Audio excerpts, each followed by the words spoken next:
Bəlkə uzun müddətdir ki, gəlib kənddə bu qədər qalmırdım. Artıq bir neçə gündür kənddəyəm və bütün günlərin hamısını vloqlamışam, sizinlə paylaşacağam. Bu günlərdə səhər yuxudan durub, səhər yeməyi yeyirik. Mama bizim üçün qəşəng yumurta bişirmişdi, papa da salat eləmişdi, yeyirik. Daha sonra pomidor turşusu tutacağıq mama ilə, varinə bişirmişik, bir də dovğa.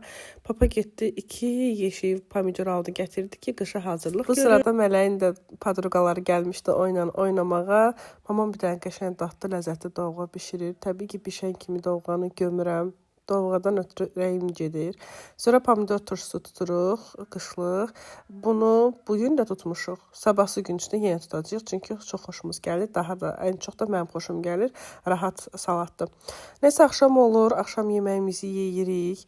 Burada Ramin də evdədir bugün, amma ondan sonraki günlərdə artıq Ramin yoxdur evdə. Belə videoları bəyənirsinizsə, səhifəni takib etməyi və videonu bəyənməyi unutmayın. Görək sabahları nələr olacaq.